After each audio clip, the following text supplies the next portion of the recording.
Oh, hello. It's actually picking up. Okay. Go ahead and give me a holla, bitches. And we're on. okay. All right. Shit. Said I can get it first. All right. It's a go. Professional, baby. Professional. All that shit's gonna be gone. Yeah. All right. Countdown is 3. 5, 4, 3.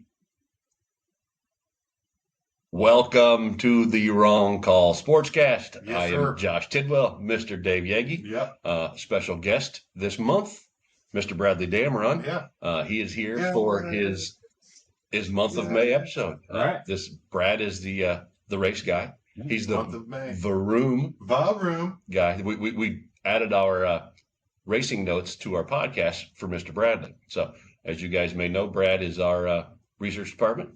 He has been keeping the stats for us for the picks all year. He was our in-house Googler for one episode. Yeah, so he's a numbers nerd. He's a numbers nerd. So Brad is our he's our research guy. You're gonna have an idea here in just a few. So we've we've been talking about this video stuff. So it's still a work in progress. We've been working out some bugs to get this episode started, but we do have a hell of a setup if you haven't noticed yet. Check out the swag. Yeah, I mean we are. Check this studio out, guys. Yeah. I mean, this is pretty bitchin'. So, again, Wrong Call Sportscast, Dave, Titty, Brad, we're going to do what we do, man. We're going to run through a little bit of sports. We are going to talk some racing with Brad. We've got another special guest that's going to join us video in here in a little while. So, let's see how this shit works out. So, are you ready? I'm ready, bro. Brad? I'm ready. Brad? All right. So, this is what we do. Today is Thursday, May 15th. I got a few things to go over here with you guys. The second major in golf is currently happening right now as we speak. The PGA Championship at Quail Hollow in Charlotte, North Carolina. Obviously, it's called Quail Hollow. Quail Hollow. Yeah, that's the golf course. Can I say something about that real quick? I don't know if it was an announcer or a golfer, but they compared it to a Kardashian. Quail Hollow? Yes, they said the course is beautiful, it's well kept, lovely to look at, but has no fucking soul. Nice. Well, hey, that's a pretty damn good analogy for a golf course, apparently right? That golf course doesn't have personality. Right. It's downright brutal, I guess. So I don't know if it was an announcer or a golfer, but I did hear that quote today when I was driving. Well, that's good stuff. So our last episode that we did was before the Masters back in April, and Rory got his career grand slam by winning the Masters, which was pretty awesome. I think he's favored this week. Him and Scotty, I believe. Yeah. So I didn't. Scheffler? Yeah, I didn't see the scores today. I watched a little bit, but I didn't see the scores as they ended. Oh yeah, it is Thursday. Yeah, they actually started at like 8 o'clock this morning. Yeah. So, but yes, that's where golf is their second major is going. There today. Probably a little muggy because they've had rain for a few weeks. So. Where's it at again? North Carolina, Charlotte. Oh, yeah. North Kakalaki. Yeah, your place. So, booyah! That's right. Go Canes! That's right. You got them hockey playoffs going on. It so hasn't been ice in Carolina. And the WNBA tips off this weekend. Lots and coolers. I don't know if you guys are going to watch probably all the WNBA games this year, but they tip off this weekend. Saturday is opening day for the WNBA. If I see one, I'll watch Caitlin. I'll probably watch a few Fever games, and I'll probably I'll try to watch the first game because the Chicago Sky play the Fever on Saturday, first game of the season. It's Angel Reese versus Caitlin Clark, first game of the season for the Fever. Have you seen the thing where they compare Caitlin getting fouled versus LeBron getting fouled? Well, the LeBron flops like a big old baby. Right. So Caitlin gets just waylaid. Like jumps up and says impressive, and then jumps up and drains a three on. LeBron got touched and he flew. Boy, that game a few weeks ago where all they showed on TV was him laying on the ground and giving it one of these checking if the refs are looking on him.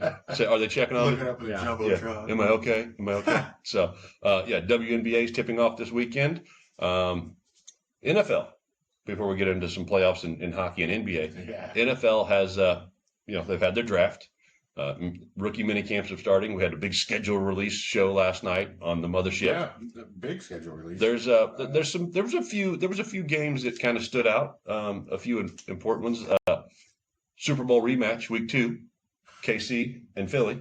No, that's in week 2. Yeah, that's a Super Bowl rematch. I think it's just like an afternoon game. Yeah, opening game is Philly and Dallas. Yeah. Dallas has 4 Thursday games this year. So, okay, Andy sent me a text the other day about, well, the Colts got one primetime game. They got a Monday night game against the Niners, Week 16 on Monday Night Football, which is the week December the Monday 22nd, going into Christmas. Yeah. And Which is actually a big one. It's not bad. You've got a Germany game too. We have a Germany game, and then there's also. But I'm looking at all the primetime games, the Thursday, Sunday night, Monday night, and Atlanta has like 6. Yeah. Why the hell do the Falcons have that many? Matt Ryan's coming back. And Miami. Yeah, that makes no sense to me. The NFL manipulated the schedule, I think, quite a bit. Because that first week they've got the Jets And the Steelers at the Steelers on vice versa. is it Sunday night or Monday night game So, opening week? It's opening week. Yeah, but is it Sunday night or Monday night? But I poured 200 and some odd. Neither one of them teams were great last year. So how the fuck you gonna put the Jets and the Steelers on prime time week 1? I'm going to get more into that real quick. Okay. As we currently we're NFL. So what do you got? That's really all I had. I did a couple notes I had there. So. Oh, really? Okay. Yeah. Well, I got a few things for the NFL. I know, like I said, we had the schedule release, a couple, big things. We've got, was there 6 or 7 international games this year? Madrid, Spain, I believe is one. Their first. Yeah. They're really making a push for Europe. There's They Ireland. Yeah. It's either Ireland or Scotland. I can't remember. I think it's Ireland. Yeah, it's one of them two. Dublin, I It's believe. either leprechauns or potatoes. One of the two. That's one way to put it. Yeah. But yeah, I think the NFL is trying to get Aaron Rodgers to commit To opening to the week. Steelers because at this point last year when the schedule was released, everybody was basically the Jets are going to be in the AFC Championship. Oh, yeah. And we all saw how that fucking worked out. Yeah, So Aaron they Rodgers were- is back from his injury. He's up. Yeah. So all he's ready to roll. So Pontiffs or these talking heads have already declared that the Jets and the Niners were going to be in the Super Bowl, and we saw exactly how that worked out for both of those teams last year. Oh, okay, I hate to cut you off. Before we right get ahead. in, but obviously the draft happened, right? So we Yes. haven't done an episode in a minute. Can we at least talk about for a moment the Shador Sanders drop and fall? The best part of the whole draft. If I don't know if it was the best part, but they got a pope faster than Sadar got drafted. Yeah, and they said Chicago or the Pope's from Chicago. Yeah, Bob from Chicago. Yeah, so the Christian church, the Catholic Church, got a Pope before Chicago ever had a 4,000-yard passer. That's true. Yeah. Wow. Yeah. So, but the Shador thing, just in my opinion, leading up to the draft, I talked with another friend of ours, Andy, joking back and forth that how much money did the Sanders family give Mel Kiper to talk about how amazing Shador was for months? And when he kept falling, that's I usually love the draft coverage, and it got so ridiculous listening to nothing but Mel Kiper say Shador, Shador, Shador, Shador. Well, in the past few years, he's made pretty bold, stupid ass. Kiper, yeah, he seems to have fallen off his game a little bit. I think he's going here's to what Stephen I A. was Smith. throughout Yeah. him falling and everything like that. Here's what I thought. All right, so the teams are not going to base everything on the media and what all the hype is. Exactly. The draft is about what they've seen on the field, what they've seen, in these, the combine and things like that. Nobody saw something from Sanders. Yeah. Well, Either A, because he wasn't doing it, because he refused to throw, was refusing to do stuff. From the rumors, and we don't know if it's true or not, but he went into these meetings with entourage and all the bling and everything. And I just think the teams were turned off. I think that's a lot of it. And when you figure you've only got there was 4 or 5 teams that were quarterback needy coming into the draft, and they said really surprised the Steelers even didn't Cam jump on. Ward, who was the number 1 overall pick, Cam Ward had the year he had and been in the previous year's draft, he would have been a top 10 quarterback. Right. So that's the very draft class coming in, or the quarterback class coming into this draft, wasn't nearly as strong as the prior year. So,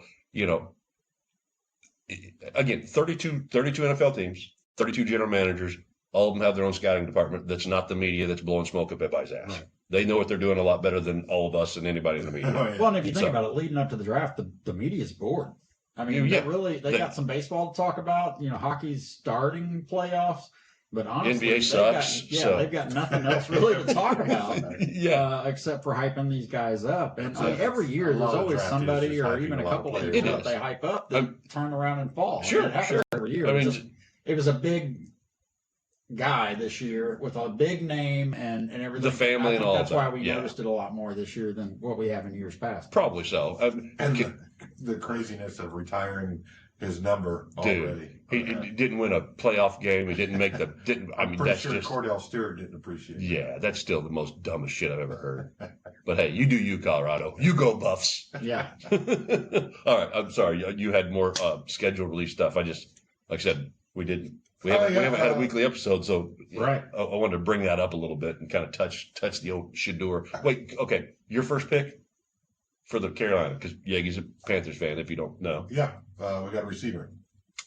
but they did get a receiver. I still don't Yeah. know his Another name. tall one. Yeah, another big one. Still don't know his name. Well, they still got Xavier Leggett. That's all that matters because he is video gold. Greatest If you haven't interview seen him, ever. yeah. Colts got an amazing tight end. That's the only thing I wanted them to get. Tyler Warren Actually, I think the Colts draft in all was very good. Yeah, it was very good. We filled holes. We will. We thought they didn't did go actually reach for pretty good. anything. We will. I think it was We will really do good. probably a pretty big week before the week one episode to really set ourselves in on the season, how we think. Wrap But up the preseason. The homer in me always feels like, boy, I'm excited. I feel like it's gonna go, but we'll see.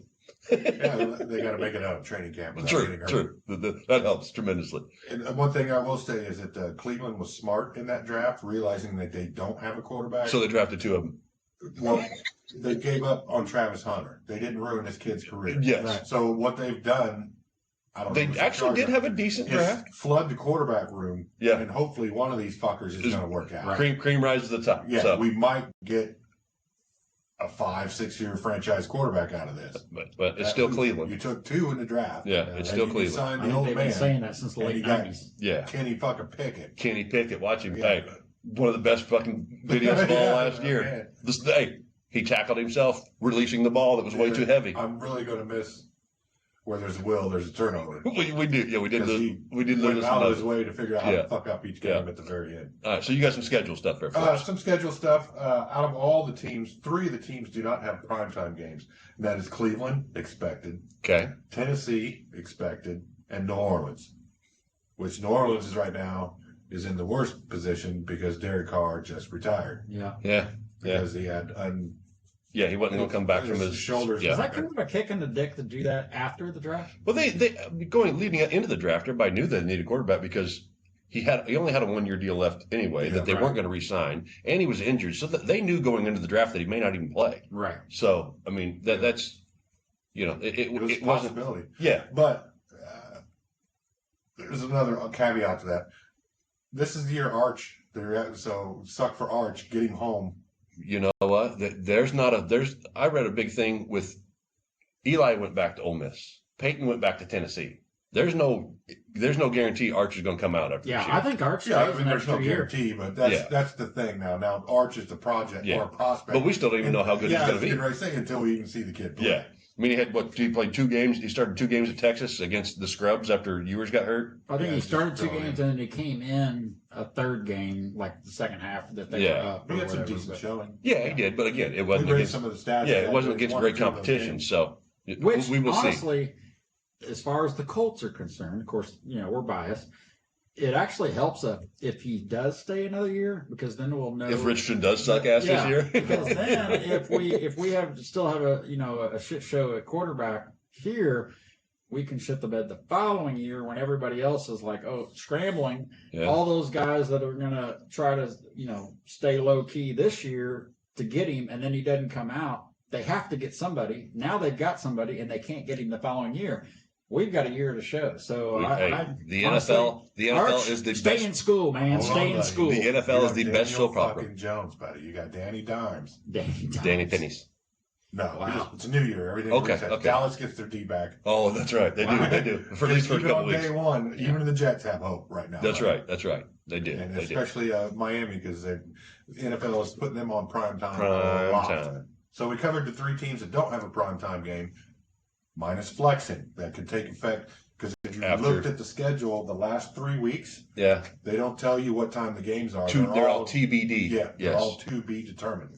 But I wanted to throw in the 5 easiest schedules. Strength of schedule. Yeah. Mm-hmm. Starting from 5, Buffalo, The Bills. the Bills, New Orleans, New England. That's dangerous. They have had a great offseason, A great draft. great draft, and A new they've got coach. a great coach. Yeah. So The dynasty could be reborn. be careful with New England folks because they have quietly been building a nice. Well, 100%. yeah, I heard a commentator say, kind of step back, like it was like the 4th or 5th round. They said, "Does anybody realize that New England is really building another dynasty?" Absolutely. Yeah, I mean, they got Stephon Diggs. Yeah. I mean, they were busy on the. Vrabel's a great coach. May showed great progress last year. So. And second is Jacksonville. And number 1, here comes again, San Fran. The Niners. So they had a terrible year last year. They and did. They get an Easy schedule out of Yeah. all. Well, yeah. You But they're finish- also picked to be one of the fucking top floaters this year. So this is again where NFL is manipulating schedule. So they like go with in all- and then they shit the bed in the playoffs. well, if they even make the playoffs. True. But this is the whole Jets versus Pittsburgh. Steelers because they're trying to get Rodgers to join the Steelers to get revenge on the Jets. Yeah. But if that doesn't happen, then the story's gonna be well, I just went stupid. The kid that went to the Jets.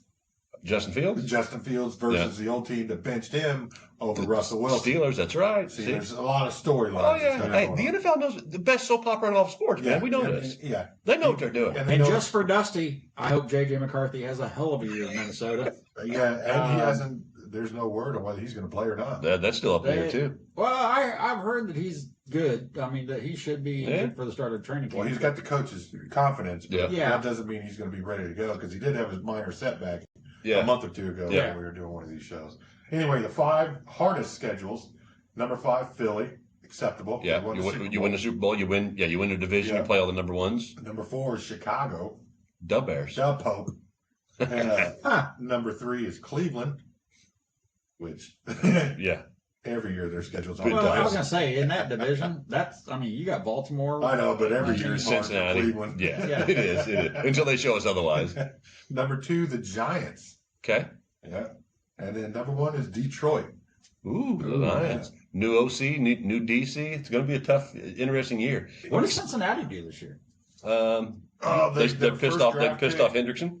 Well, right. Yeah. But I mean, is it going to be more of the same? Because really, Their if you first look at draft their pick- draft, they didn't try to fill those holes. They really. did get some offensive line, and they got their The first defense draft was too. a defensive guy that only had 1.5 sacks in college, and he's holding out because he wants more money. Yeah, I saw that shit. Yeah, and the rookie wage scale is set. It's not like it used to be. It makes no sense. I Dude, saw he that got stuff. 1.5 sacks. Yeah, come on, dude. Calm down. We're Yes. not willing to pay the guy that got the Triple Crown in fucking Yeah. defense last year. Yeah, Right. it makes And no sense. You haven't been fitted for your uniform yet. Right. If you can't tell, we love the NFL. That's our thing. Yeah, You because know. I got more for it too. Real quick, the owners are getting ready to vote tomorrow or the next day, going into the weekend, whenever they can fuel their planes up and get together Mhm. wherever they're Yeah. going to go. Because they're busy. They're going to vote for letting NFL players play in the flag football team for the Olympics. Because the Olympics is adding a flag football. Yeah, it's So- a 12-man team, 5-on-5 format. There's no offensive or defensive lines, obviously, with Yeah. 5-on-5. The caveat is only one person per team is eligible. It doesn't have to be a certain person, but no matter what, only one person can come from each team. Okay, so So there's no multiple people coming from a team. so out of the 32 teams, everybody can only lose one at most. Yes, at Okay. most. Yeah. And so That'd be that's interesting. I think basically I mean, those guys would like to have the opportunity to get a gold a medal. lot, especially a lot of the younger players are Yeah. pretty excited about it. Yeah, I think it would be interesting. It'd be a new something cool to watch in the Olympics, which I enjoy. I always enjoy the Olympics anyway. But To add flag football and to do the dream team like we would yeah, well, in NBA, with basketball. Yeah. So that's my question. Who would you build the team with? Well, I think first they're going to have to go to all the players and say, all right, who would even want to do this? And I think a And then once majority. you have a list, That's what a lot of the younger players, Yeah. like especially the guys coming out of college right now, which Yeah. are already better than anything that other countries are going to fucking Sure, offer. Yeah, but absolutely. if you get So the then old guys, once you that have that, down then for I it. think you kind of, as far as a media play, I think you do a draft, but I mean, and then all right. So what do you do? it could be. You So can if make you it got fun, a almost guy like an from all-star Germany- game. You pick a captain. As silly as it sounds, Peyton Manning and Eli Manning, they pick their freaking team. You know what I mean? Almost Yeah. like a draft. It could be interesting. All right. So but wait a minute. What if you got a guy from Germany who maybe went to college here, or maybe he went to college in Germany, now he's coming over here and playing football, or a rugby player from Australia that New came over Zealand, here, yeah. and then he decides he wants to go back and play for Australia. Does he count as your one guy from I'm that sure he team? does. Well, that's Yeah. why you only got 12. Well, okay. So you Well, got yeah, you have 12 32 and teams, you got so- the other half of the. You're the math guy. 12 minus 32, so you got 20 other teams. So you can get 20 other rugby players. Yeah. There's that many in Yeah. there. Right. That could be interesting. Yeah. Be curious to see where it goes. But Yeah. I think it's a 12 cool- man team. Give me your top 5 that you would put on the team. well. You got to have a quarterback, right? So and Yeah, just do the offense. Don't worry about the defense. okay, yeah. Patrick I can Mahomes, do the defense Jamar real Chase, quick. Justin Jefferson. You're naming guys that wouldn't do it. Probably. I don't- Yeah, because of money, and just don't want to get hurt. And age. Age, but yeah, But like a JJ McCarthy, young guy. Young. Fields, probably. I mean, Justin Fields would do Yeah. it, I guarantee you. Bijan Robinson, yeah, a younger Yeah. running back. maybe Marvin Harrison Jr. Yeah, Yeah. yeah. Some You're of looking the, at some of the that younger tier. cats. You're yeah, looking at your 2-3 year tier, and I don't know when this even goes into effect. yeah, They still have to vote on it to just to be. Well, Yeah, and then it's gotta give that would itself- be a summer or Summer winter? Olympic. Yeah, So we're what 3.5 years? yeah. We just did finish last. Did we have Summer Olympics last year? Fuck, I don't even remember. I don't either. Summer of 24. So it's to be the 28 Olympics. Oh yeah. So yeah. Huh. He said, "Well, shit." Boy, time flies when you're having fun. I'll tell you what. See, this podcast is just taking off. I mean, we're losing all the sports stuff. We Yeah. try to keep track of it. So, but yeah, it's a cool. It'd be interesting to see what happens. Just think about it on your own, Yeah, folks. think about it. But that's Put that in your that's notes. the deal. Okay, you got any more NFL stuff for us, everybody? That's basically it on NFL. MLB. Surprisingly, the hottest team in baseball is. Can you guess? The Chicago Cubs, No, Nope. the Dodgers. Nope. Oh, the Marlins. Nope. Shit, I don't the know. Rays. Nope. Detroit Tigers. Detroit. Really? Yeah, Javi's had a Javier Baez. dude. That's They were ready. oh my They were God. ready to cut him like last year. He was Because so they bad, couldn't afford him. and he swung at everything and had like He always did. he had like a .187 Yeah. OPS. You know. Yeah. But yeah, all of a sudden he's had a resurgence and dinging shit everywhere. Yeah. His defense is still phenomenal. Don't get me wrong, but boy, the guy at the He's plate was magical. horrible at the plate. Yeah. I did see that. That's how the Cubs are rolling. They're first in their division. I think they're like 6th overall. They had at one point the highest run differential in the whole league, Yeah. and then Detroit took the Yeah. fuck off. And then Shohei's still doing his thing. Shohei. Aaron Judge is on a tear right now at the Yeah, moment. he's even keeled. He's picking up where he left off last Yeah. year. So we're in that part of the season where I don't watch a lot of baseball. I don't typically but- either till later in the But year. about twice a week, when I go to the mothership app, I'll, hey, what I are the love it. standings? Okay. The mothership. I check the Uh, standings every day. Yeah. Oh, every day. Yeah, I've done Oh, it since I a do. kid Yeah. because I've always checked the box scores on all this stuff, the run differentials and all. Ever Right. since I was a kid, I've always done it. So I still do it. It's just fun to do. That's what you do, and then hope that one of your games If you're shows not 20. doing it. That's right. And you don't. You get a change. Well, WGN, we got to see Well, the Cubs. yeah, all I was the going to time. say the bitch of that. Some of that is My that. TV package now. Yes. I don't have the Cubs network. That's what I was now. going to say. All these freaking teams, you have to pay additional subscriptions to sites to watch games. So last I Sunday, need to pirate everything. Shh, Yeah. don't tell the FCC. But yeah, I got to figure that shit That's out. called So last Sunday, if you watched the Indy GP, as soon as the race was over, what came on next? Cubs baseball. There you go. Nice. There you Yeah. go. So yeah, baseball is catching steam. It's getting rolling, but we still got playoffs going on in 2 more sports there though. Yeah. We want to do the hockey or the NBA first? We'll do the hockey because then I have, and then you guys can take the yes sirs and go with there. Yes, sirs. Because I have literally only watched 2 All right. NBA games this whole entire season. Yegi is definitely our hockey guy. He loves it. I enjoy watching games here and there, not nearly as much as Dave does. Carolina 7:00 tonight. We're up 3-1 on this series. Yeah. Let's fucking take it home and get to the Eastern Conference Finals for the second time in 3 years. There you go. Get another cup. So we've already got one. Let's get Yegi. You tell them. You break down this hockey. What's going on right now? What's going on with hockey? Winnipeg, who had the most amazing 1.9 second tie to take it to triple overtime and beat. Dude, that was pretty exciting. Okay, I just saw the highlights. That game 7. That was pretty ridiculous. That was fucking amazing. But they're getting their ass whooped 3-1. The Dallas is up 3-1 in the series, and it's kind of their offense kind of fell apart. Edmonton clinched last night by whooping the shit out of Vegas Knights.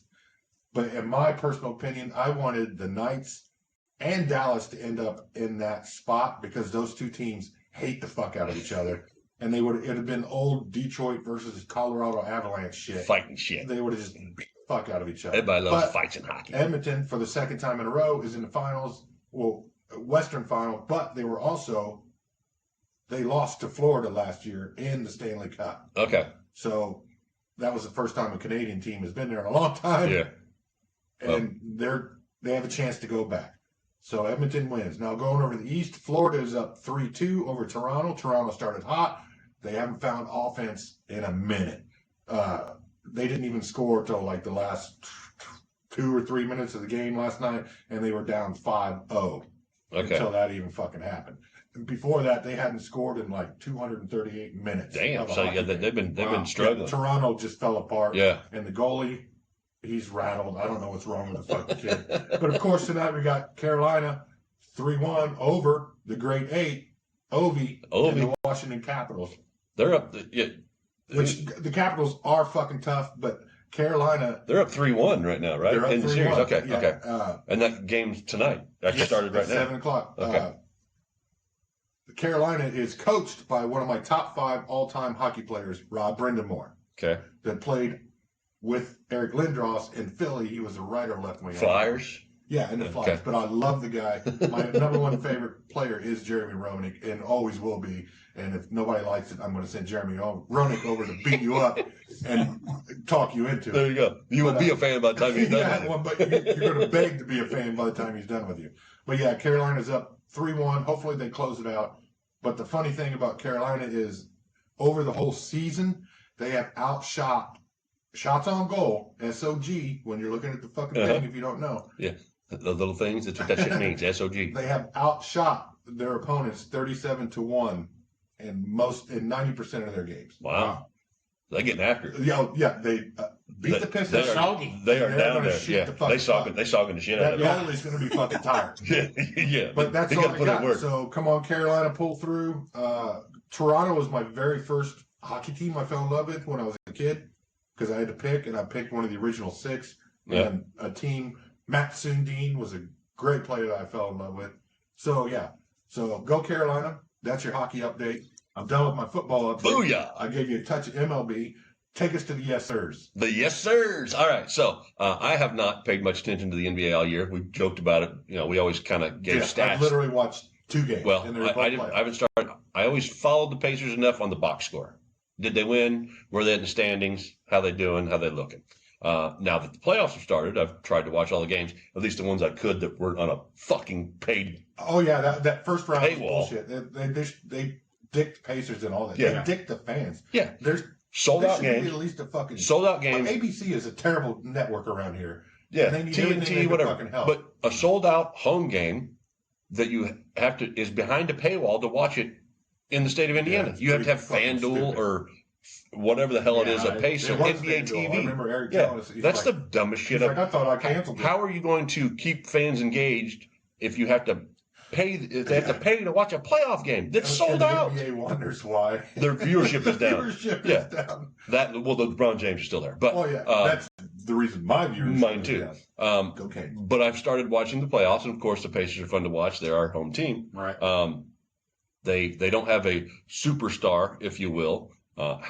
Tyrese Halliburton's they're probably number one player, right? He's a lot of fun to watch. They have a lot of unselfish guys that Siakam. Yeah. The, He was on fire the other night the when I best watched that pull-up game. jumper guy in the league.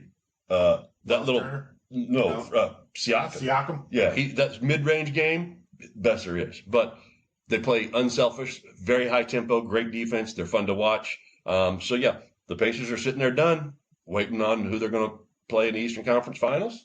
Oh, it's going to be either the Knicks or the Celtics. Currently, the Knicks are up 3-2. Yeah. Game 6 is in New York on Friday night. So pulling for the Knicks just because I want the Hicks and Knicks. It's a great rivalry from back in the day. In the Western Conference, Minnesota, the number 6 seed, is sitting there waiting. They closed out the Golden State last night. So OKC, OKC and Denver, they've got their game going on tonight, and OKC's up 3-2 in that one. So Western, Minnesota's waiting. In the East, Pacers are waiting. So could be fun. The best part about the Pacers in the playoffs, again, it's the May episode. It's the racing episode, right? Varoom.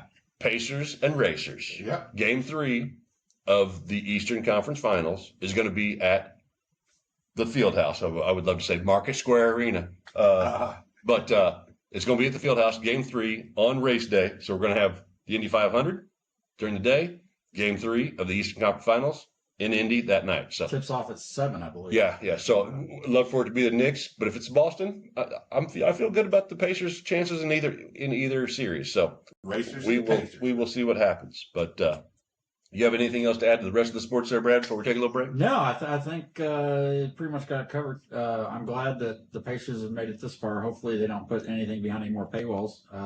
Yeah. I mean, I don't think at this point Eastern Conference Finals, you got to pay. Yeah. Yeah. You got to pay $13 a month to watch this game. You fucking douches. Oh, and Michael Jordan signed a deal with ABC to do something next year. Oh, Yeah, I saw that too. Commentate? But what's he going to do? He makes annually $130 million a Just year. from his shoes. Yeah. I guess he Not needs to more mention gambling. what He's probably. I'd say he probably needs gambling money for the golf course. He's probably going to handle the gambling section. Would not put it past. The Michael Jordan's coming in on your bona fide bets. Fuck yes, he is. Come on, Mike. I'll have my people reach out to your people. Yeah. We'll work this We'll out. do lunch. Yeah. Well, one other thing though. What about Pete Rose getting? They Interesting. lifted the sanction on Him and what? Shoeless. Yeah. Actually, the entire team from the 1919 White Sox. Oh, okay. They're all allowed in. And So- Shoeless, so for a minute- Shoeless Joe Jackson was the biggest name on that Yeah. team.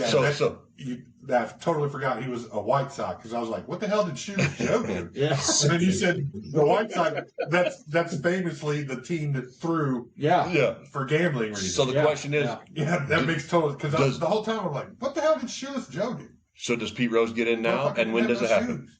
I just let him in. I I don't would give a too. fuck. I mean, You know so what's funny you is- can't talk about baseball without the greatest, regardless of what he did in the gambling world of it. Right.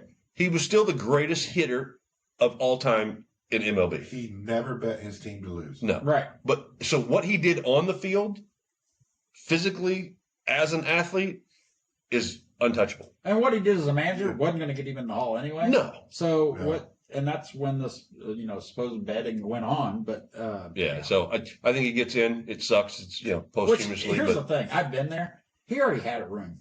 oh yeah. I mean, it's a room off. He doesn't have. He's not in the main room, but it's a room off to the side and has a bunch of Pete Rose memorabilia, a bunch of balls, things like that. So he was there. He just doesn't wasn't have there. the fancy plaque. Right.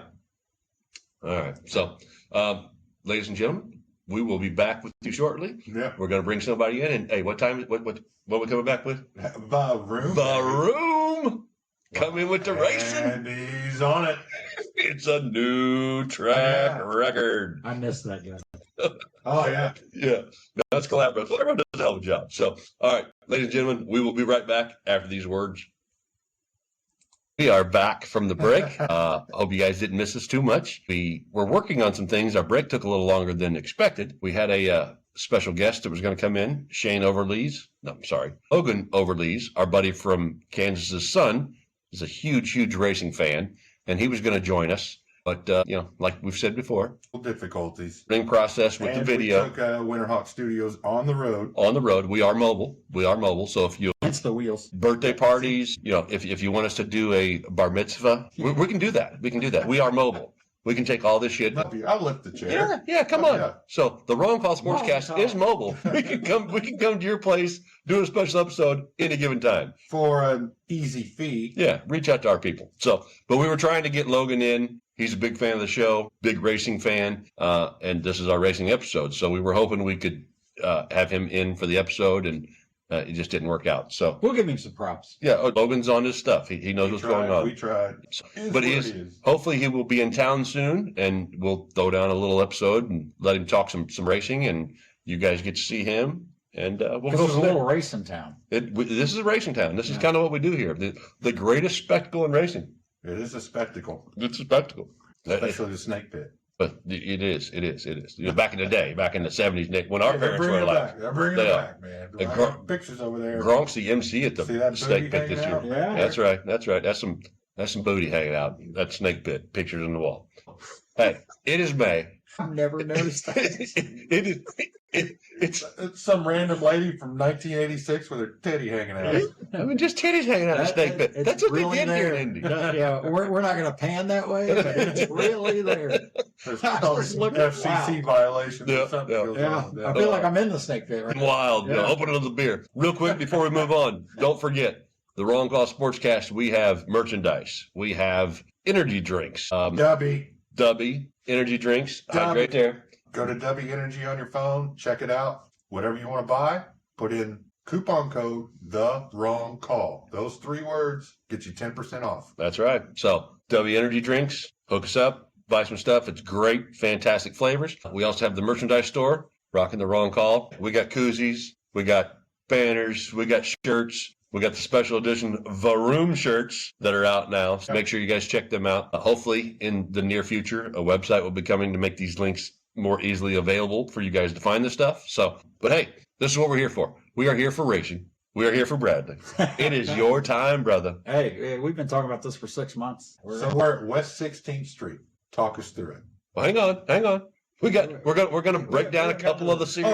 Got to catch up on the F1 a little bit, cover right? The underleagues. The underleagues. I mean, F1 is the most technical racing there is, but IndyCar is still the shit in our Indiana eyes. Yeah, I mean, that's the biggest race in the world. F1, been an interesting season. Definitely a lot of changes. Red Bull's not taking over anymore. Right. I mean, we spent the last 3 years under the umbrella of Red Bull, and that's and all the years of Mercedes before that.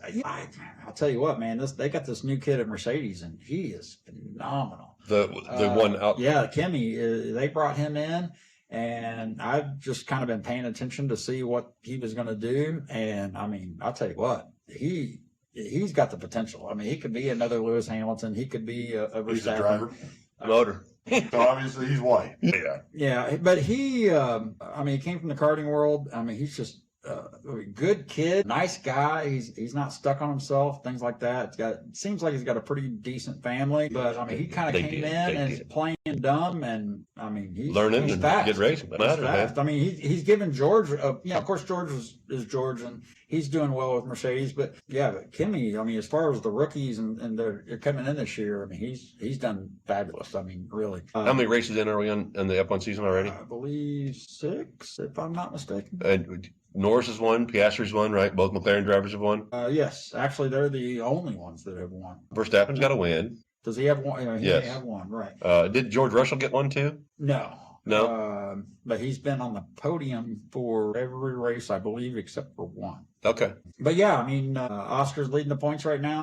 That's kind of been a big thing that I've kind of been watching, is the fact that McLaren has 2 grade A drivers. They do. There's always the F1 always has, because they have each team has 2 drivers, and they've always got an A and a B. And in the world of an average F1 fan, if you were to watch, they do everything to make sure that their A driver kicks ass, and they don't give 2 shits with it. Well, the B driver. They want the B driver to be the top 10, but they're not primarily. Yeah. There's this driver kicks ass. And this one's back there 4 or 5 spots behind. He's kind of in a support role. Most of them do. Yeah. Which, can you imagine if you're a race car driver? Yes. It is a straight. F1 is literally a Ricky Bobby situation. Shake and bake. F1 has shake and bake. Yes. Yeah. However you say shake and bake in German or Italian or whatever it is. Yeah. That's what they do. Shake a bake. Shake and bake it. That's how they say it. And then, so that scenario, another scenario that's really playing out this year is Lewis Hamilton going to Ferrari. The way I see it, Lewis Hamilton. Great race car driver.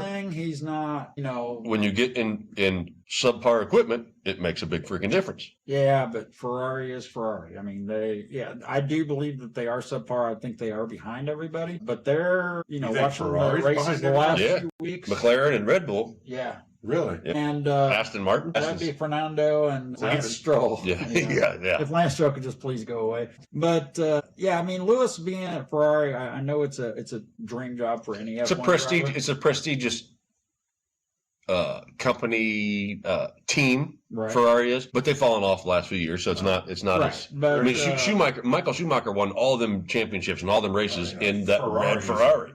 But in the world of F1, they've the other teams have grown and taken over the mantle, if you will, of being the top teams in F1, and Ferrari just hasn't kept up the last couple of years, and then their pit strategy has been absolutely fucking horrible. Yeah. So I mean, now back to the McLaren with 2 grade A drivers. I mean, Lando, I believe, has got 1 win. Oscar's got 3. So what is Lando's thinking? I mean, I'm the guy, or I'm supposed to be the guy, but yet this kid comes in and now he's the guy. Yep. And Lando, is young enough that I don't think he wants to play a support role. I mean, he's made it very clear. Oh, yeah. I want to be the number one guy in a big car. So right. Yeah. So with the McLaren wins, McLaren is definitely leading the overall championship as a manufacturer, followed very closely. Well, I say closely as far as F1 terms. You got Mercedes, and then Red Bull's falling there, and then Ferrari is in 4th right now. And really, I mean, like in American racing, we don't pay much attention to manufacturers. The F1 does it because it's a money stacker. So the difference so much between money in F1 winning, racing. A manufacturer's championship versus being 3rd is millions of dollars that you can put towards testing. Portion of that. They don't really call it a salary cap. They $28 have a spending cap. Maybe a T-shirt. Yeah, be a titty out in the pits. So I wonder what that lady's up there. Touched on a little bit of F1 here for the Indy cars. There is some stock car racing going on too. Yeah. Isn't Kyle Larson trying to qualify for the Indy 500? Yes, he is running the double. He wants to do double. If you're in the States, because we're moving F1 a little bit, if you're in the States, the greatest spectacle in racing is the Indianapolis 500. A lot of these NASCAR guys for years have always tried to do the double, and none of them have been very successful in their attempt to do the double. There's only been one person 1 year that has actually completed all 1,100 miles in 1 day. Tony Stewart. Yeah. He finished 6th at Indy, jumped on a helicopter, flew to the airport, went from the airport, flew to Charlotte, jumped on another helicopter, went to the did his 600 miles in Charlotte, and ran 600 miles and finished 3rd in the Coke 600. Okay. 2 top 10 finishes. It's pretty impressive. Like you said, 1,100 miles in a day. It's pretty brutal, man. But that's something that is kind of overlooked is what it takes out of a driver. I mean, a driver's a driver. He should be able to get in the car at any time and just drive. But if you compare it to like one of these 24-hour races or something like that, those guys only run 3, maybe 4 hours. Oh yeah, then they get back out and swat. Then they get out and rest. Yeah, somebody else gets in the car and keeps driving. Basically, your rest period between 500 miles and 600 miles is about 2 hours. And it's grueling. And not only that, but typically, especially the month of May here, it could be anywhere between 65 degrees and 90 degrees. Yeah, but humidity through the roof. You're going to run to Charlotte, and if it was 90 degrees in Indy, I'm betting it's probably 95 in Charlotte. And it's Dave, with the physique like yours, I mean, I'm not sure why you haven't tried this yet. We have to grease him up to put him in a tub. You weren't. I feel like you could 100 miles in it. I think so. Next year, Wrong Call Sportscast car. Making fun of that fat kid. Yeah. Hey, you guys follow a lot. We get a couple extra fans. We could sponsor a car and put Dave Yagi in that motherfucker. Fuck it. Who cares? I'll give it the old college try. When I'm ready to tap out. The day's done, boy. I don't know what happened. I am actually finally doing my 2-seater ride. Hell yes. The Tuesday after the race, I'll be back to the track.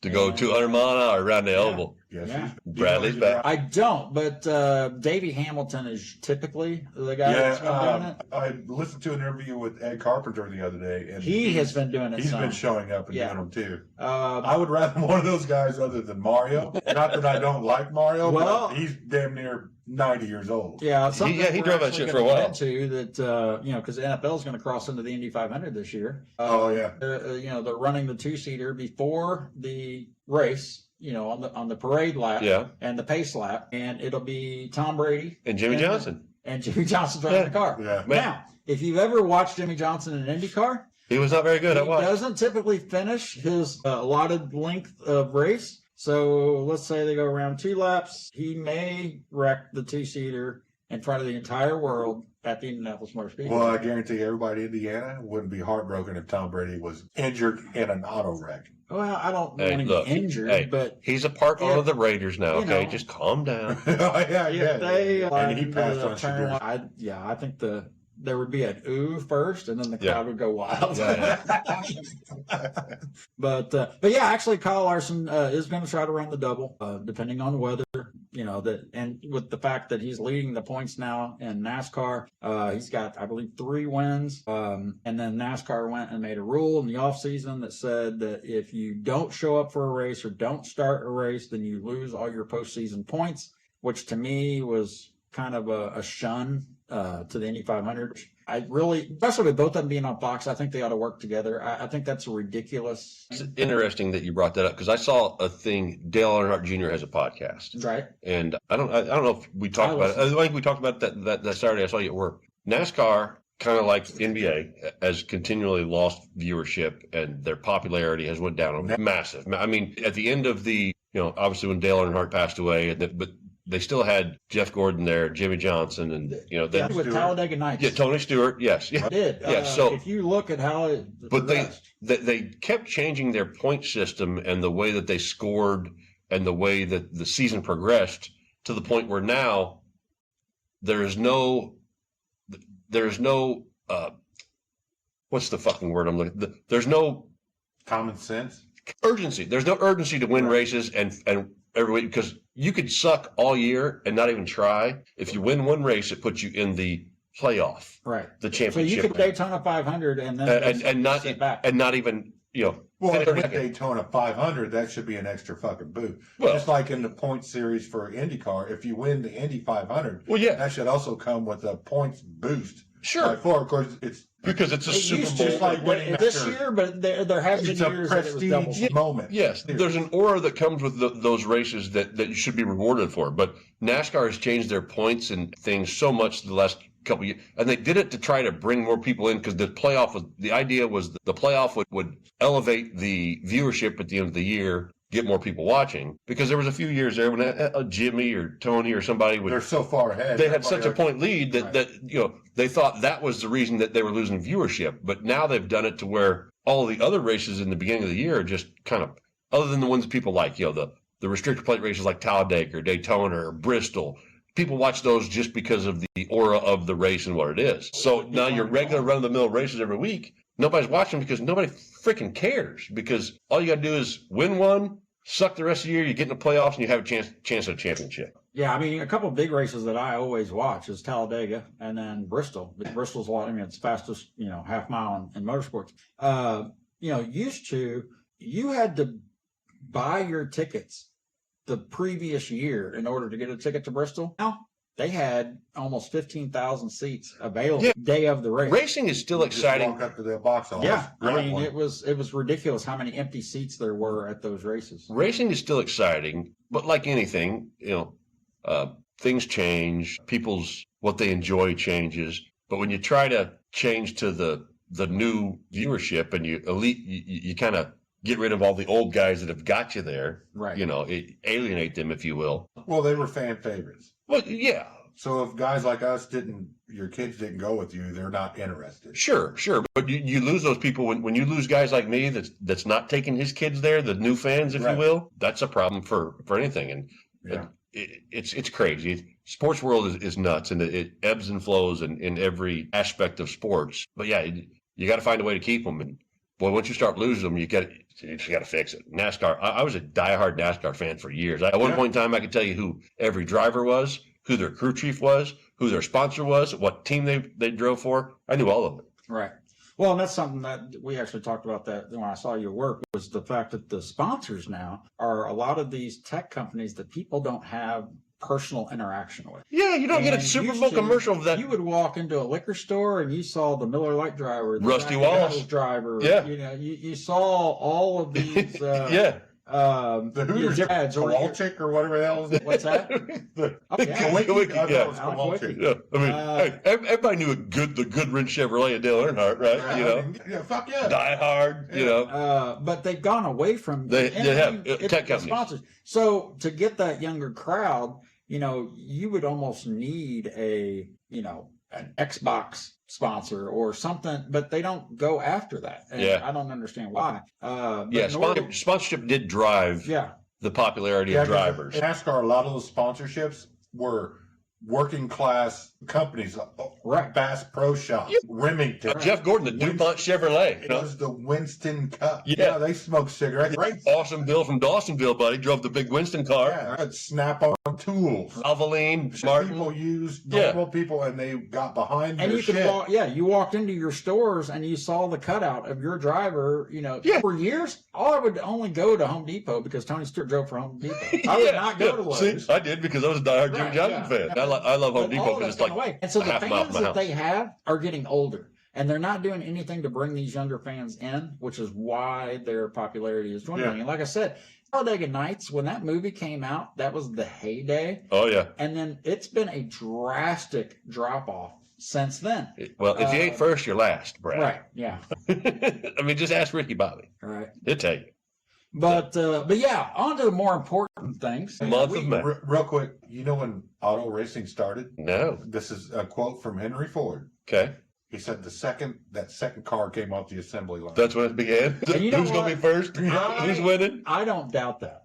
I honestly don't. That's a straight quote from Henry Ford. I don't. All right, so just a little back. I'm a huge IndyCar guy. Really? I've been to the Indy 500. And he grew up in Louisville, Yeah. Kentucky. Well, all right. So, but my It's really family, close. my family was from Cars here. are cooler than I horses. yeah. was raised about 100 miles south of here in Louisville, and we still made the trek every year. I went several times. Once I got old enough that I could actually come and enjoy it myself, I would come for practice days. I would come for qualification day. I mean, for years, I didn't miss a carb day for 25 years. I don't know how many races I've been to now, but just in a row. Even the COVID year, I sat in the lot at the end With and microphone. watched the screen as the cars were going around because they wouldn't let the cars into the track. I mean, it's a huge deal. And yeah, I drive my wife crazy. You too, and so does he. But I think that's just, But I mean, you got to That's think called about marriage. yeah. Love and marriage, love and marriage. Yeah. So, but if you go back and look at, and I truly believe, I drive around, this state really, every day. And I realize that the people here do not realize the importance of what is sitting right there. Number one, just the size of it, the magnitude of it to the rest of the world. That's a great point Because because to the rest of the world, I like that point. But those people in that community know exactly what it means to them. Yeah, oh yeah. Especially when they Yeah. turn their lawns into fucking parking lots. Yeah. $50 a Cars- park, yeah. put as many cars in that motherfucker as But they it's can. not only just a parking spot, it's a Party. tailgate spot. Yeah. And those fans have become, I go to this guy's house and we have a good time. And the guy that owns that house has got regulars. Yeah, every year come to and the they same all spot, Fucking, come to the same place it builds every year. a fucking Absolutely. camaraderie. And those people that own those houses, like if you go to Speedway, Indiana, around the track, 90% of those houses have checker flag mailboxes. Yeah.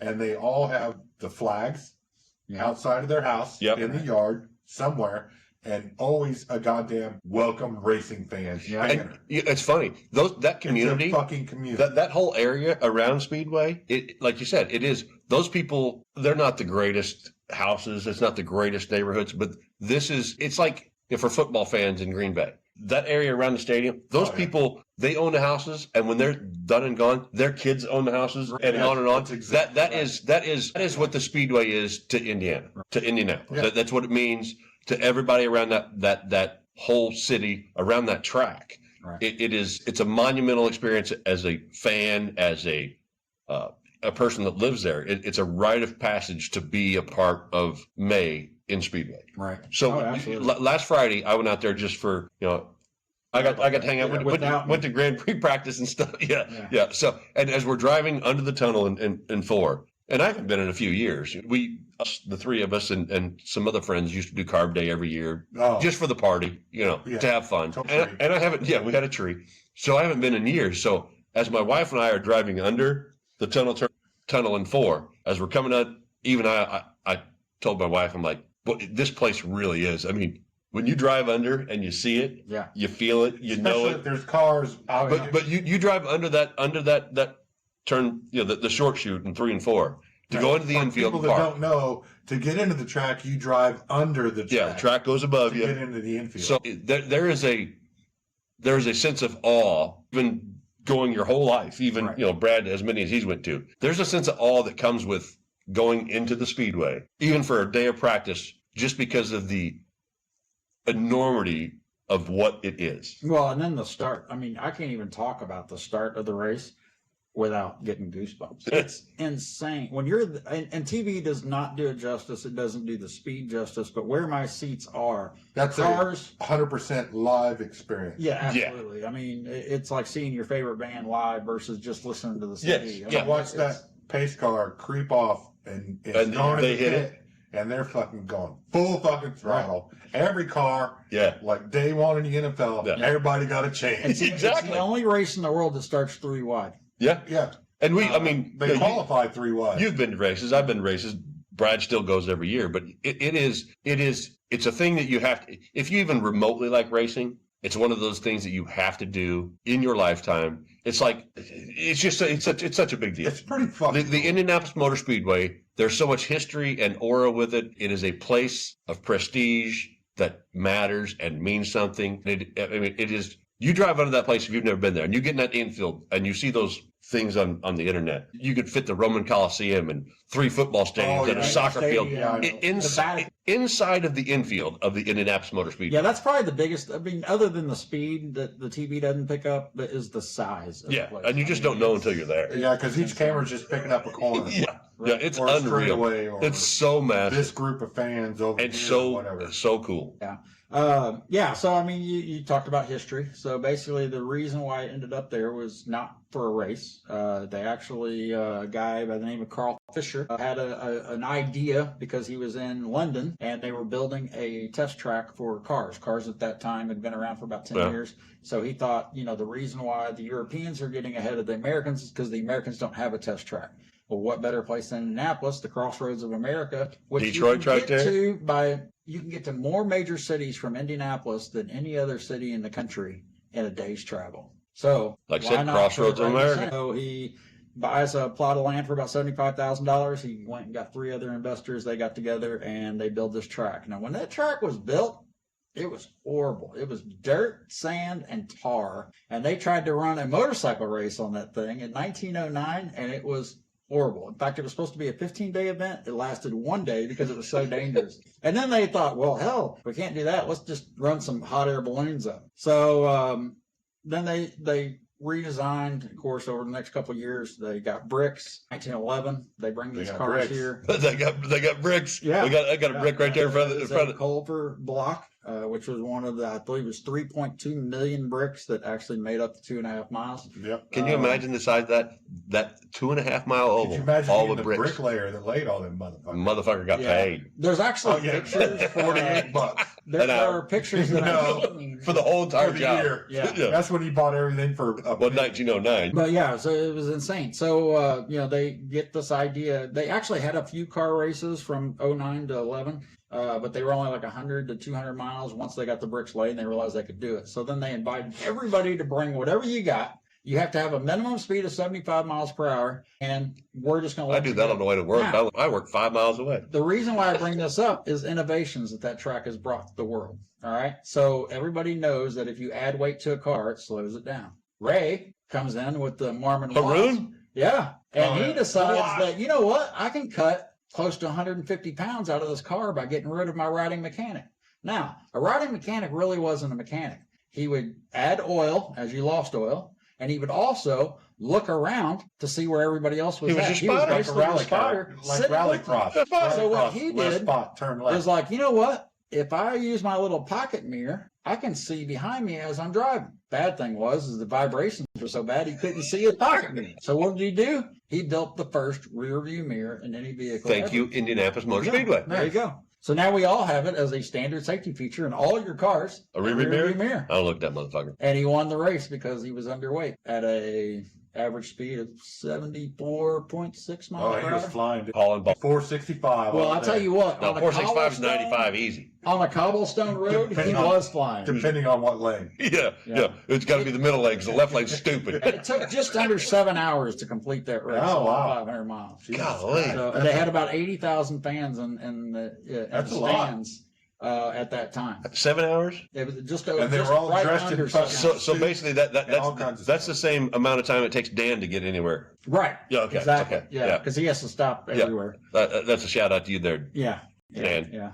Pride of Norwich. A shout out or a poke? Both. So the other thing, as far as like the teams and things like that, is to win the race. I mean, in order to win that race, Yeah, you the have whole point a is to win the perfect race. day. Well, yeah. And it doesn't just start on race day, it starts in qualifying. Now, of course, qualifying's been completely shortened, but you do 4 laps in a car that is on the razor's edge that at any moment could give away, and many have, just to get in the race. And unlike other tracks in big circuit tracks like that, especially, you got to think about the banking. Right. It's much easier to go into a corner at 200 mile an hour when the car's automatically going to turn because of the banking. There's what's the degree in the corners? Somewhere between 9 and 11. Yeah, so it's damn near flat at Yeah. Indy. So Um, you're going 200 mile an hour looking at a wall in front of you. right. When Yeah, do you the when do you front- lift and when you put back in the gas? Yeah, front straightaway with the crowd in the stands looks like a dead end street. So, and you're doing that. When you get to turn 1, you're running about 240 miles per hour.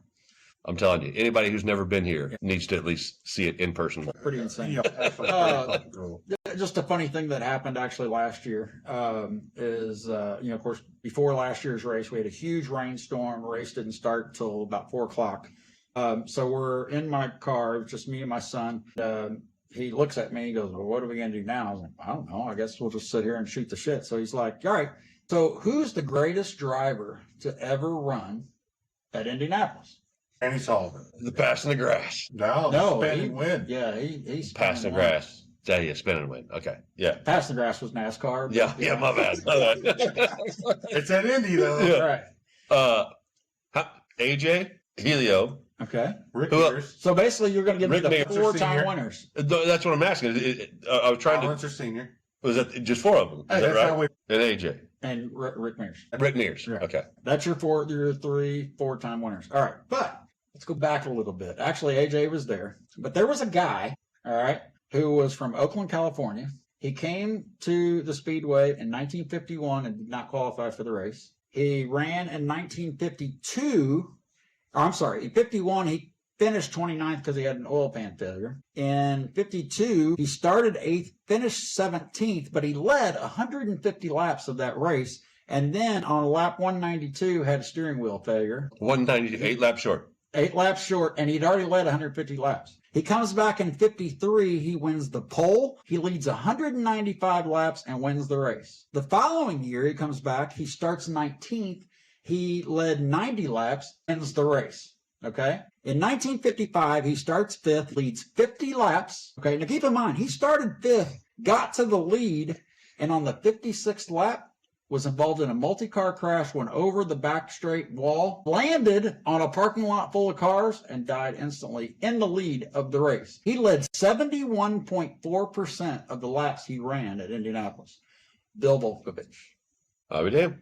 And so he is Volkovich? Yeah, he's Billy actually Volkovich Yep. relation? there was a second and a third. Both his son Oh, and yeah, his grandson Billy Volkovich. both the tried second and to third. I forgot run the about that. race and tried to win. They never did. But their dad or granddad actually led 71.4% of the laps that he ran. And very interesting. Yeah. Technically, statistically, So that brings me to another point. You got all of these other forms of racing. Who's the greatest driver worldwide to ever run? Well, there's only one name that can be said, and he's the only winner of the Triple Crown. Now, what's involved in the Triple Crown? You have to win the Indy 500. A horse. You have to win, no, horse racing. Secretariat. You have to win the 24 Hours of Le Mans, and you have to win the Grand Prix of Monaco, which can't be done the same year because Monaco and the 500 are both on the same day. And there's only one person that's ever done that. AJ? And his name was Graham Hill. Graham Hill. But you have heard of Damon Hill, who won an F1 championship in 2004, 2005. That was his son. The only person that is close that tried to do it is Fernando Alonso, who has won the 24 Hours, who's won at Monaco, and came here twice. For the Indy. He ran one race and failed to qualify the second year with McLaren. And the only reason he did it was to try to be the second person to ever win a Triple Crown. And pretty cool. Right. All right. So team owners. Who's the greatest team owner at the track ever? Absolutely, by far, Roger Penske. Yeah. Oh, yeah, for sure. But something happened to Penske in 1995. He brought, actually, let's back up. 94, he won the race with Al Unser Jr., a Mercedes motor in the Marlboro car. Okay? Used to love the Marlboro cars. Yeah, they were cool. They were right there. Those ones you were always looking at. They were right there with They the were yellow so submarine. simple. Yeah, the yellow ones. All they had to do with the front end just looked like a Marlboro. Yeah, Right. yeah. And then the Pennzoil cars, Rick Mears and all that shit, the Pennzoil. Absolutely. Penske, their shit. Oh, get nasty. In 1995, they came back after winning the race. They won the first two races of the season, got to Indy. He had two cars, Al Unser Jr. and Emerson Fittipaldi, and neither car could get up to speed. To the point that on the second weekend of qualifying, they went and leased cars from Ray Hall and tried to run. I do remember this. All right, hang on, we'll get there. I was there. Hang on a minute. So I was there too, actually, with my son's mother. Yeah. I was just a kid Hanging on the track. doing this. Al Jr. couldn't get to speed at all. He wasn't anywhere close. Takes this is on bump day. At about 5 o'clock, takes one of Ray Hall's cars out and ran and got into the race. He was in 32nd spot. Davy Jones goes out, runs a car, and actually bumps the guy that was behind him and puts Mo in the 33rd spot. I remember Fittipaldi. He had a couple badass years. Right. All right. So Emerson had a speed of 224.9 at 5 p. At 5:48, a car went out onto the track, turned 4-lap average of 225.5 and bumped Emerson Fittipaldi. Who was the team, driver, or the car sponsor that bumped Penske out of the field in the 1995 Indy 500? I was a junior in high school. I have no fucking clue. You have no clue. No clue. Dave? Man, I was there. He said I was there. Bump day was always fun. Bump day was a great day. And I don't think he's got it, Brad.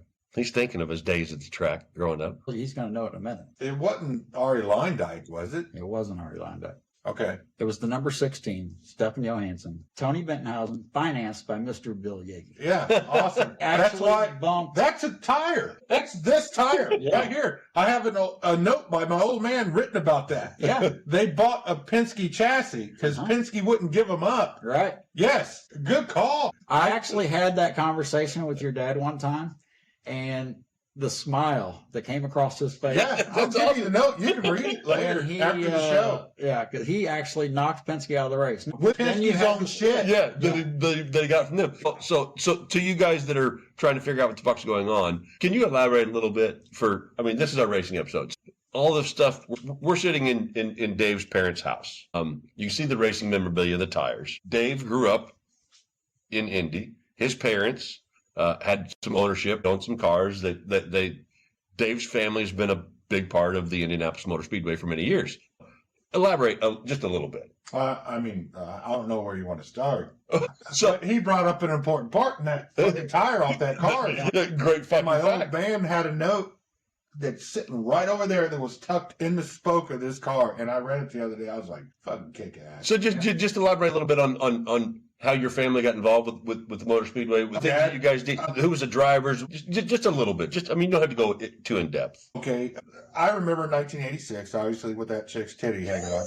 It still comes back to those titties. Because I was at there's that, a, there's a picture of titties on the I wall. remember that shit. Yeah. It started Seen in titties. 85. Yeah. I love boobs. It's either that picture or National Geographic. But it started in 85. I got interested and did an investment group with the team, and that happened to be Ari Leindyke's team with the old Pravimi Veal. Right? You can see my mom in that picture right there wearing the fire suit. Yeah. Yeah. Yeah. So then it progressed even further. He got a driver because all he did was invest in Ari Leindyke's team. So then he found another driver, Tony Bettenhausen. Bettenhausen's have a great history there. Great history. Gary Motor Speedway. Bettenhausen has always been fast as balls there, but couldn't finish a race. And Earl, who's the one that lost his arm? That was, the Earl. The older brother. Yeah, but he never really raced. He was more of a mechanic. No, but- raced and lost an arm. Yeah. He's got the pincher finger. There's a picture around here.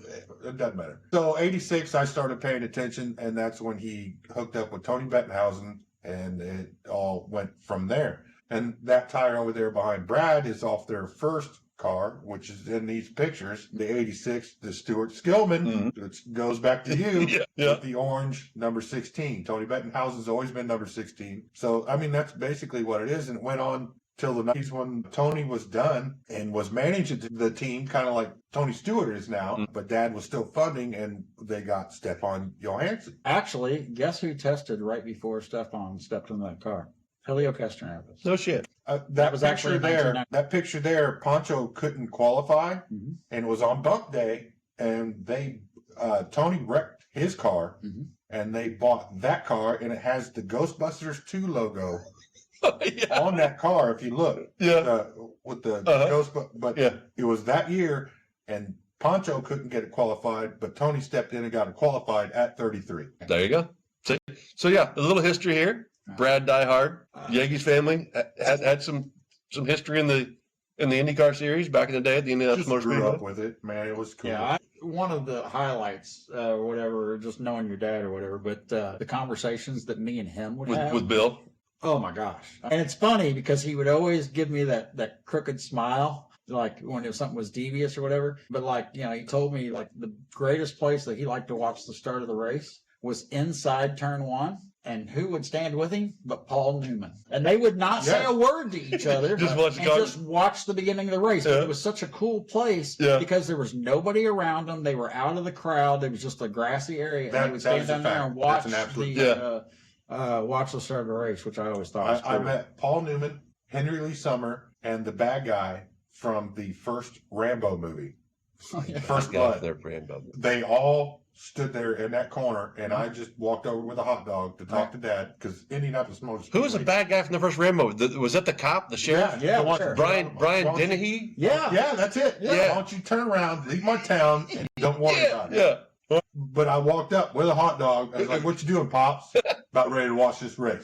So that was pretty cool. A lot of other like cool stories like that, because there's been countless or whatever. Indy was the year that Penske actually, Onser Senior, on his way to win his 4th car, he literally wrecked both of his cars. Most times they come with a primary car and a backup, a T car. So, it used to be called a T car back in the day. So he wrecks that car. Well, they have no car, but he's signed to run this race, and they're trying to figure it out. Penske knew that there was a previous year's car that was a show car. Hiding back there somewhere? No, it was in the bank building downtown. They literally sent a truck downtown, loaded that car, brought it to the track, put a motor in it. He qualified it on the second weekend, got it up to speed, and won the race with basically a show car. His 4th race. Yeah, it was his 4th win in 1987. Because he had to pass Tech. Right. Yeah. History. The Indianapolis Motor Speedway. Just crazy little stories like that and stuff like that. But, and then as far as innovations and things like that, everybody looks at NASCAR, and NASCAR brags about their soft walls and blah, blah, blah, blah, blah. Actually, soft walls were looked at in 1998. They finally came to fruition in 2002 because of the Earnhardt crash, and they were first installed. Indianapolis Motor Speedway engineers that designed them. Yeah, I remember all that. There's 3 guys from Purdue. But they talked about how, because it's a pretty narrow track as it is. When they added those walls, they were talking about all the issues they were having coming in and out of the turns there. Yeah, they actually had to cut into the grass to make up the room, especially when they, with the NASCAR, the cup cars, they were so big and heavy, they couldn't hardly make the turn. They were almost scraping the wall. Yeah. So they had to cut some of the grass in order to make the turn. But yeah, I mean, just the innovation that has come out of it. Hey, let's take a break real quick. Sure. And hit this shit even more because you got me tingled. Yeah, you got a couple little more things you would ask. See, did I not tell you that by the end of this? Yeah, He'll be watching every week. No, I won't. But I'm just revisionist history right now. Sure. There's a couple other things. We're going to take another little quick break. Come back, wrap up some more racing stuff. We're having a good time. I hope you guys are going to enjoy this episode because we're sure as fuck having a good time talking about stuff. Hey, IMS, Indianapolis Motor Speedway, the greatest spectacle in racing. It's not a fucking lie. It is a spectacle. I'm telling you, it is a spectacle. We will be right back. We're back. Quick little break. We had to regroup ourselves. You got me excited. I pee. Yeah, Brad got Yagi in the memories of the old track days back in the Indy 500, late 80s, early 90s, the things they used to do. Like I said, Dave spent a lot of time at the Speedway growing up. His dad was owned some cars. I'm not going to. I hated it when I was a kid. I honestly but you respect it now. Yeah. You understand the significance now. But what I was going to say before we go to break, remember when Porsche came into the 500 and they had those badass cars with Teo Fabi? Mm-hmm. And then Teo Fabi. Yeah, he had the Porsche Quaker State thing. And then Danny Sullivan jumped over and had the Miller Genuine Draft on the same team with Porsche. Those cars were fucking fire. Yeah. So I'll give you a story about that car. The most beautiful things you've ever seen. They were just so ergonomically futuristic, other than most of these are March Cosworths, Fords, Lolas, Buicks, and Mercedes and Chevys. Hey, Varoom. Yeah, Hear this motherfucker? Yeah, hey, look, we got Varoom going I now. get around not a lot of it, but I have a lot of memories. But those Porsche cars were fucking, they didn't do dick. So I believe those cars were here in 85 and or maybe 86. But what I remember about those cars is that my dad actually brought me up, and I don't remember if it was just a practice day. It may have been a qualification day. And we were on the fence on the inside of the track behind Teo Fabi's Porsche car. And this guy pulls out this brick thing, and they ran a wire over to him, and they plugged it into this brick, and this guy cracks this thing open. It was the first laptop I'd ever seen. It was the first car ever connected to a computer that would give data on what the car was doing and temperatures and stuff like that. Instead of hanging on a pit wall with the signs. Yeah. So they got the sat under the umbrella in the elevated chair and look at the data, so see as the car sitting what the there, car do, how to function, and But as the car was sitting there, wherever they run this long cable out from the car and then plugged it in, I was like, all right, let's get all these Porsche stats team and was stuff. so fucking futuristic. Technology that you see in all today's racing, you got to think that the Indianapolis Motor Speedway, the Indianapolis 500, was one of the, obviously still is one of the biggest races in all of the world in any designation of motorsports. So the F1 was there too, but it was all happening overseas. But IndyCar Monaco was their big race. IndyCar and F1, they just have so much technology that comes from those races and those places that have just progressed forever and ever and years. F1 was always the technology giant. Indy was more of build a car this size, this weight, put a motor in it, and see what you can do. Yeah. And honestly, IndyCar and the 500 has gotten away from that, and I wish they would go back. And there's little whispers that may kind of happen. But I mean, you had when the turbine showed up in the 60s, when, and just the different cars, going from a front engine car to a rear engine car, the Roadsters. I mean, I've played video games trying to drive the Roadsters, and they were a handful. I mean, there was no safety. I mean, those guys barely had a lap belt on. And it's funny because if you look, their only goal was not to wreck. Leather helmets and goggles, bro. If you look at the number of drivers who lost their lives at that track during the 500, there is a number of mechanics that fell out of the car that died on the track. Well, sure. I mean, when you got to lean over the motherfucker, put oil in it. I mean, they're hanging out the side like R2D2. Hey, R2, try and strap it down. Sometimes you're gonna fall. I mean, shit happens. But yeah, and actually something else, a little tidbit of history. When the track was originally built in 1909, the idea was to have a road course inside. And here's why. They wanted the oval to measure speed with all the new cars coming out, because it was supposed to be a test track. Mhm. They wanted the road course to do handling for all these cars that were being manufactured. Do you know it took from 1909 to the year 2000 for that road course to be built? Because when Carl Fisher originally had the idea, he didn't have the money. So all they built was the oval, and then over years, we'll get to it. It took almost a century before they actually built the road course inside. Silverchair song, the year 2000. Sorry. Brian? No, but I was thinking about the Silverchair song. Oh, yeah. Yeah. We'll make it up again in the year 2000. Yeah. So you brought up the four-time winners earlier. There have actually been four-time winners. Helio's the only one that could potentially win 5. Honestly, the Probably won't is happen. in now. I don't think it's going to happen. There have actually been 6 3-time winners. There's 11 2-time winners, and there's 54 single winners. We're a total of 75 total winners On the Borg Warner Trophy. Warner. Well, I mean, some of them are This on is multiple times, but 109 yes. right now, right? Yeah, this is the 109th running. Yes. So then, on top of that, you've got 10 rookies have won the race. So first, of course, Ray Varoom, Helio was a rookie. Juan Pablo Montoya was a rookie. Chip Ganassi in the Target car. That was Juan Pablo Montoya. Ganassi owned the car, but yeah. Yeah. Yeah, I remember. But Chip there's ever been win. The Chip Ganassi car won. The Target car's on. There's actually been 9 women to start the race. There have been 4 of them that have actually led laps. Danica. Most notably, Danica, Danica with the most laps led, and at 29. She just couldn't hold on long enough, and Dan Weldon passed her. And She damn near had that race. She had a good race that year. It was pretty cool. I'm not a huge Danica fan, but Gotta give her credit. it was. hot. I think it'd been cool to see a woman win that race. Yeah. She was the one that had the most piss and vinegar out of all. Oh, yeah. She definitely had. Because she hung with the boys. Yep. Another funny thing is, who do you think the richest driver to ever run the race? Deki Muto. And the reason why he was the richest, Because he had stock in Nintendo? he's the heir of. No, I mean, I'm sorry. Yeah. No, that's Shigeru Miyamoto. Yeah, Yeah. but he's the heir of Panasonic. Okay. Who's the second richest? Damn near the same thing. he's the second. So who's the second richest person? Nintendo's biggest blunder is they passed on the Sony. PlayStation. Yeah. Yeah. It was supposed to be the Nintendo PlayStation. Yeah. They were going to hook it up to the Super Nintendo. Sons of But they bitches. said, fuck you. And then Sony said, so you leave me? Fuck me, I'm- fuck you. Yeah, watch out. What's Now wrong we're with on to PlayStation 5. We went to nerd gaming. Sorry, my bad. Yeah. So the second richest person to ever won the race. No.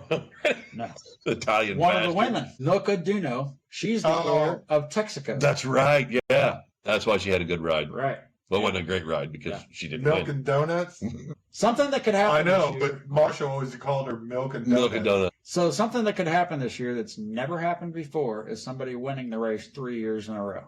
That's never happened. The only person, well, there's been a few, but the main one that we know that has come close to doing it was Helio Castroneves when he won in 2001, 2002, Yeah. and then he finished second to Jill DeFerrin in 2003. But Joseph Newgarden, if he wins this year's race, Is it Joseph or Joseph? it's Joseph because he's from Nashville, PH Tennessee. or F? Have you It's been to a F. Nashville, Tennessee? Okay. No. But it's just Joseph. I haven't. But Actually, yeah, I have. A different story. if he wins this year, he will Be the only first 3-time driver to win 3 times in a row. consecutively. Yes, in consecutive races. I'm still pulling for Pato Award. Pato's got to go. So, well, all right, so let's bring that up. They have been practicing all week. They had an open test back in April. Honestly, just from what I've seen, and of course I do pay a lot of attention to it, I think it could be a Penske front row. But there are 2 cars on the track that could screw that up for Penske, and that would be the 2 Ganassi cars of Palou and, of course, Scott Dixon. My not all-time favorite, but my favorite to win this year's race would be Scott Dixon. I think he wins the race, he retires. This will be his 23rd 500. How many when Dixon got 2? Dixon's got 1, 2001. one. Yeah, but he's got 7 championships. So, or actually, I'm sorry, he's got 6 championships. If he gets the 7th, then he would tie AJ for the most championships ever won. Rich Petter, Jimmy Johnson. I don't know. I'm just saying. So yeah, I think it'd be pretty cool to see. Yeah. Of course, Helio to win his 5th. That'd be Always kinda be cool. exciting. Yeah. But yeah, It's a spectacular race. A lot of fun. And the last couple of years, the racing itself on track has been very, very good. Yeah, me and my wife have watched it on TV when it's on TV, and we watch it. Yeah, it's gotten. It's pretty exciting. The Japanese guy, I can't remember his name. Takuma Sato. Who's Hideki? Hideki Muto? That was whatever year he won. It was pretty exciting. Yeah. He won it twice. Yeah, he won the code. Yeah, but the last few years of the Indy 500 have been very exciting. The racing. He's in this year's race. Yeah, the racing has been good. It's definitely, the finishes have been awesome. Right. I think the cars move really well. Technology changes, and you add that to the prestige of the track and what it is. It's definitely made it more interesting for even your run of the mill fans. We watch it all because we live here. You and I. Brad's a fan. If we get a chance to watch it. Well, yeah, but I love it. I always log into a VPN on my computer and say I'm in Cincinnati, so I just watch it. Yeah, I love it when I'm working at Speedway and I know they're practicing, and I just stick my head out the window and listen, and hear them. But yeah, it's pretty spectacular. The Indianapolis Motor Speedway is a great place. It is monumental, historical. Yeage's family and Yeage were part of teams growing up. I have utmost respect for that place. Yeah. I honestly do. Brad's a diehard racing fan. I took it all for granted. I love the memories of it. When we started the podcast, Yeage and I, we've told you guys before, it was all we're just going to talk sports and mainly football. And then a couple of weeks in, Brad, being a good friend of ours, always made a point to listen. He's like, why the fuck are you guys not talking about racing yet? Right. So we purposely put in racing news on the weekly basis. We have shirts you can go buy. Varoom, they're awesome. Hopefully one of these days we'll have a website with an easy link to get to them. But Brad's got his Varoom shirt for his daughter at the track. Yeah, it'll be her first 500. So yeah, we Varoomed for Brad. But it does mean something in Indiana. So. Oh, absolutely, yeah. It's right there, and it blows me away that the people in the area don't realize how big it is outside of here. Well, no, you're kind of jaded to it. You know what I mean? Right. If you live here, you grow up here, you think like, yeah, it's just another race, it's just a speedway. Like I said earlier, you go there, you go in, you go, wow. This place is something. But you kind of lose that idea of it when it's not your thing, right. I love it when they interview drivers and like, especially the Formula One drivers, like, oh, would you ever want to run, the 500? And they're like, oh, that's, way below us. Well, no, truth be known, Lewis Hamilton came over and actually ran a car on the oval, and it scared him to death. He said, there's no way I would ever do that. And then announced actually just this week, I guess Kyle Busch had 2 different deals to run the double. One was when he was with Joe Gibbs, and Joe Gibbs is actually the one that said no. And then he had a second deal with McLaren, and Zach Brown said, hey, I need your sponsor to buy the car just in case you wrap it on the wall. And the sponsor backed out and said, no, we don't need to buy a car or whatever. And so that was his 2 opportunities to run double. And so he's dying to do it. Of course, his brother did it. But yeah, so every driver in every aspect of racing wants to win. And if you win it, you're immortal. Forever. For life. You're in history forever. You get your little fucking face on the board monitor. Right. That's going to be there forever. Right. And like you said, you are immortalized in winning the Indianapolis 500. And it's the only trophy that actually is forever. Even the Stanley Cup deletes a team and adds a team. Yeah, the Borg Warner, they just make it taller so they can add another row. That's what the Stanley Cup does, but...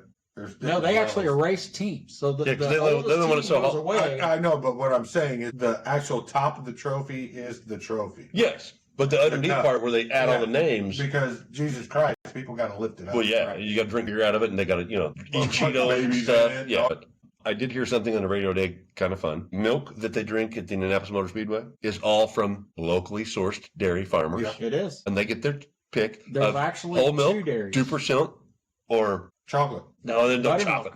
Buttermilk. They also give him a chocolate option. And Ed Carpenter, every year, is the only driver, since he's been driving, that picks buttermilk. And he says the reason why is because that is the most true form of, the tradition. You brought us a lot of facts. Where did the milk start from? Do you have that? Robert Shaw won the race and got out of his car. I was excited. It was a very, very hot race. He got out of the car, and his favorite drink was buttermilk. So when he got out of the car, he was in victory lane, and he asked how the hell for is your a glass if you're hot, sweaty, of buttermilk. And from that point on, and I want to say that was in 32 or 33. Jesus Christ. And the motherfuckers didn't know what Monster was then? No. Or Dubby? or Yeah, water. Or Dubby? Energy Yeah, drinks? I Dubby. mean, come on. The hydration Dubby would Yeah. cured him right up. We never would have had the Go milk. on the W website. The wrong call saves you 10%. Yes, one word. It's one word. No, 2 words. 3 words. The The wrong call. 3 words. So Dubby, there's only energy been drink. one driver to win the race since then that didn't drink milk. Who was it? Emo Fittipaldi with Emerson orange juice. Fittipaldi. He drank his own orange juice that he makes in I said, Brazil. almost yeah. said Emo Phillips. Emo Philip. I like the violin. But he drank orange juice. and Yeah, not because Okay. he owned an orange juice farm. Yeah. He's like, fuck you, man. Yeah. I promote my own Yeah. shit. I won this shit. I'm trying to make some dollars I'm here. smoking Marlboros and drinking orange juice. Dollar bills, y'all. Right. But yeah, so but yeah, I mean, there's just so many little Facts and tidbits and yeah. fun. They I just mean, dance around in my head. he could go for hours and hours giving you not useless information, but information on the Indianapolis Motor Speedway and the race car drivers and the teams. It's And still useless. it depends on where you stand on it, Dave. Hey, you're trying to pick up a chick, be like, hey, remember 1986 when this guy did that? Yeah, see, they probably Yeah. wouldn't hit on that. Yeah. You know, probably not. But Bobby Ray Hall won. That was a good Bobby time. Domino's. Yeah. Bobby Rahal, he had the fucking specs and stuff. He was a He nerd. drove with his glasses Yeah, he on. did. That dude Yeah. was a Yeah. fucking nerd. Yeah. So again, Indianapolis Motor Speedway, monumental, great place, historical, and Brad got to having a little fun reliving all of his great moments and great stories and his love for the Indianapolis Motor Yeah, Speedway. I'll see if I can't post my 2-seater ride, like the video or whatever, on the Hopefully you're website, on screaming the like a Facebook. little bitch in the back. The only thing I've been told not to do is look towards the stands, because when you go That's where into the a wall corner, is. you're actually, even in the 2-seater, you're pulling about 7 or 8 G's, and it will literally press your face against the side thing. So they said, don't look at the stands, look at the track. So yeah, I want to look around. Well, yeah, But on the straightaway, not going on the corner, Straightaway. not going on the corner. Well, all like that old helmet has to see that clip right there. Right? Tie your head Braces, up. right? Yeah. It's where your braces sit and do the idiot look. Right. Yeah. So- now they actually wear a Hans device and don't clip into the car. Yeah, because they can't even look sideways yeah, now. they don't want you to Yeah, their getting out. heads are stuck straight now. Yeah. So I hope you guys enjoyed our May special race day edition. Oh, yeah, we're getting there. Yeah, we're Okay. getting there. Right, Fucking Varoom. shirts. Monthly right now. If you're going to the race, get a fucking Varoom shirt. Get it either black. Don't get it black because it's gonna be hot as Hot fuck. as balls. But it's black with white print, or get the white one with the black print. Either Yep. way, it's black and white. Varoom. Or the checkered fucking Come to stand A and say hi. I'll be there. flag.